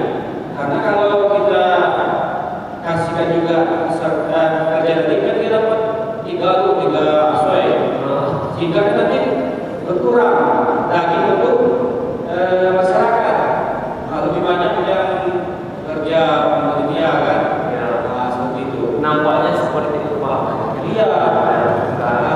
Jadi masalah itu aja Ustaz, akad tadi. Apakah hadiah tadi itu ditetapkan langsung oleh panitia yang mau kerja atau diambil dari sepertiga dari yang hukum tadi sebagai hadiah? Nah, masalah hadiah tadi itu dari mana itu bisa menetapkannya gitu? Kalau tadi kan masalah yang jaga kepala, ini kan yang memotong itu bagian dari kerja kan? Ya. Makasih. Tadi soal yang ke-12 tadi kecil belum dialihkan, besar langsung kurban. Boleh Ustaz? Lebih baik diakikah dulu. Fa inna kullal walad yulad wa huwa rahina. Dia masih tergadaikan. Anak yang dia dilahirkan belum diakikah, dia masih tergadaikan sampai diakikah, baru dia terbebas digadaikan. Gadaikan secara makna kepada Allah Subhanahu wa taala gitu ya. Nah, itu dulu yang dilakukan, baru dia ikut kurban. Allahu a'lam. Baik. Kemudian ini memang masih ada kelakuan daripada jamaah. Ini nampak bukan seperti hadiah, tapi seperti upah. Nah, jadi yang menentukan akadnya itu apakah pesertanya atau panitianya. Karena memang kalau dia casting itu ini upah, kalau kepala saja tidak boleh, ini daging kita nampak seperti upah gitu. Iya. Gimana? Baik, Allah alam tentang mereka yang juga menjadi ini pekerja ya. Masalahnya dia pekerja itu umum, bahasanya umum. Ada tukang antar, ada tukang timbang, ada tukang cuci-cuci. Nah, itu termasuk juga pekerja. Jadi dia tidak bisa langsung dikaitkan dengan penyembelih. Tidak sama langsung dia dengan penyembelih. Penyembelih tadi mereka yang menyembelih 5 ekor sapi dapat 1 kepala. Nah, ini pembagian khusus yang diserahkan kepada dia. Sedangkan tadi ada kelebihan-kelebihan sudah dibagi. Bagi mereka pekerja nanti akan dibagikan 2 bungkus. Itu bukan diambil atau minta izin kepada peserta yang dari peserta. Bukan kelebihan Ustaz. Memang diambil. Baik, makanya bukan dia diambilkan dari peserta sepertiga. Sepertiga tadi itu kaitannya mereka yang mungkin akan memasak-masak tadi gitu loh. Sedangkan mereka yang akan menghadiahkan itu karena hukum asalnya itu peserta yang dia membagikan. Dia yang menyembelih, dia motong-motong, dia membagikan. Dia menghadiahkan, dia mensedekahkan. Makan, dihadiahkan, disedekahkan. Itu dia pada dasarnya. Tetapi dibagikan kepada panitia. Panitia ada yang menjadi pekerja atau dia masyarakat umum, ada yang menjadi pekerja. Maka pekerja ketika mendapatkan dilebihkan seperti itu, Allahu a'lam, insyaallah sesuatu yang ma'ruf dan itu diperbolehkan. Nah, maksud yang kemudian disebut dengan jazar tadi mungkin lebih kepada penekanannya mereka yang mengurusi untuk menyembelih satu ekor, atau mungkin dia memang yang tukang jagalnya pada Idul Adha itu di masjid itu dia yang tukang jagalnya, seperti itu. Panitia yang menyedekahkan gitu. Dia memberikan. Jadi mungkin dikhususkan bagi mereka yang pekerja mendapat dua. Panitia yang tukang-tukang catat aja itu tidak berhak. Kecuali panitia memang dia termasuk yang mengantar gitu. Panitia maksudnya ini apa ya? Mereka yang mungkin dia hanya mengumumkan bagi mereka yang apa? Yang maksud kami tadi diberikan hadiah mungkin bukan dengan maksud dia apa ya, dispesialkan dengan satu benda, tetapi mungkin dilebihkan daripada masyarakat yang tidak ikut bekerja. Insyaallah sesuatu yang ma'ruf dan itu diperbolehkan. Allahu a'lam. Baik. Ya.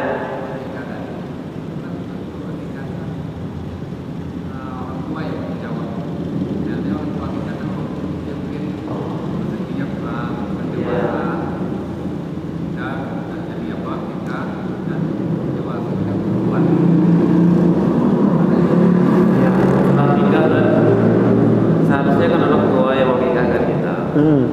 Tapi karena orang tua tak mampu, orang tua sudah meninggal juga, kita sudah besar, sudah ada kemampuan, kita mengakikahkan diri kita sendiri. Gimana? Akikah itu hukum dasarnya orang tua yang mengakikahkan anaknya. Tetapi bagaimana diri sendiri, Allah a'lam. Kami belum pernah dapat persoalannya. Namun tidak ada kewajiban anak mengakikahkan orang tuanya. Nah, yang itu hukum yang pernah kami dapat. Adapun dia mengakikahkan diri sendiri, kalau memang dia meniatkan seperti itu untuk bara'atun minadz-dzimmah, untuk dia berlepas dari tanggung jawab syar'i karena dia dulu oleh orang tuanya tidak pernah, mungkin diperbolehkan atau dianggap sah oleh syariat. Tetapi hukum pastinya kami belum dapatkan. Allahu a'lam. Baik, berarti pas. Baik. Ya. Berarti ini Ustaz tadi mengatakan pas dulu Ustaz ya, pas. Ya, jadi saya belum bisa menjawab pertanyaan ini.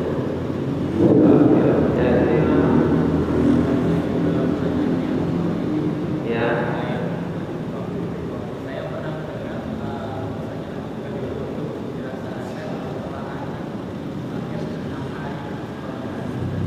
Tujuh hari.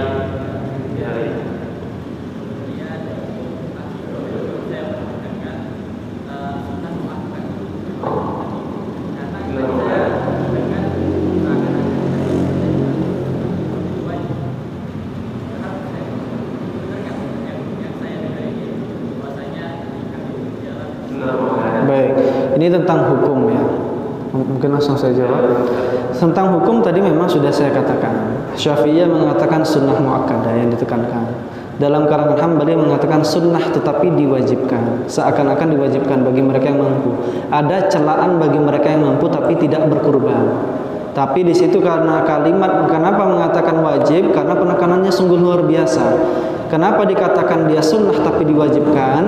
Di situ ada kalimat idza aroda. Jikalau engkau akan masuk 10 hari. Dan kalimat idza aroda menunjukkan takhyir, pilihan. Kamu akikah atau tidak? Nah, di situ kan jika ingin. Nah, kalimat ingin itu idza aroda. Jika engkau berkehendak, sehingga hukumnya seperti itu. Allahu a'lam. Ini masalah tentang usul fikih. Baik. Mungkin kita buka kalau kita sudah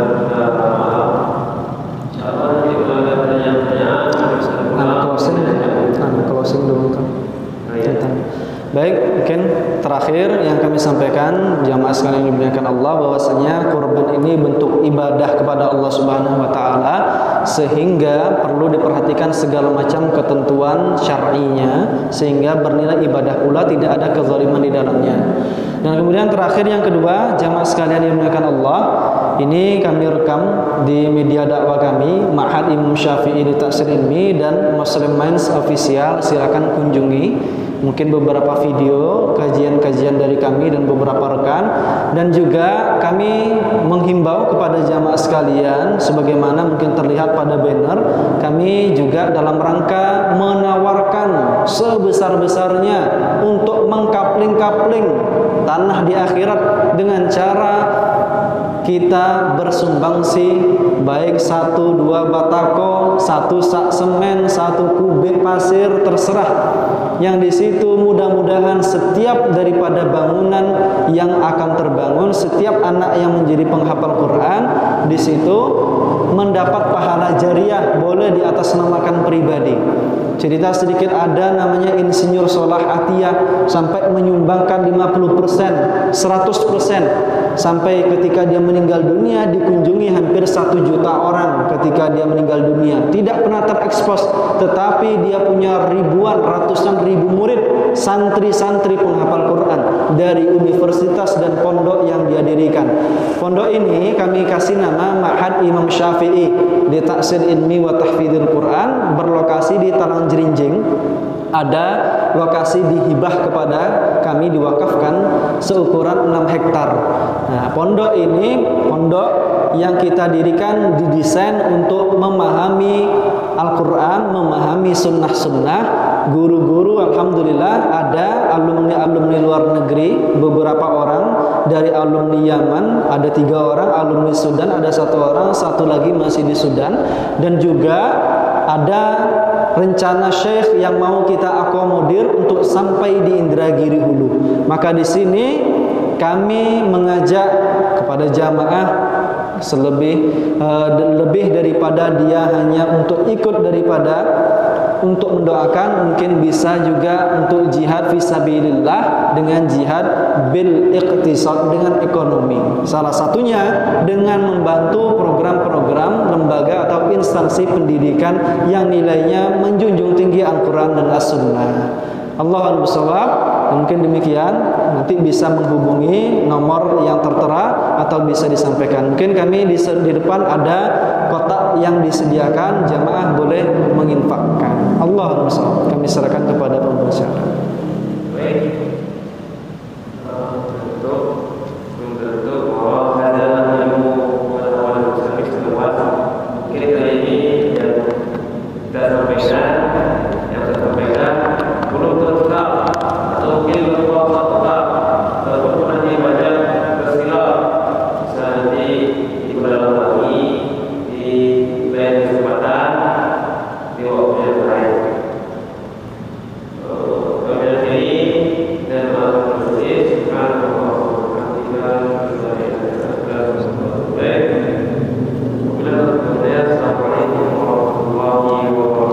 Waalaikumsalam.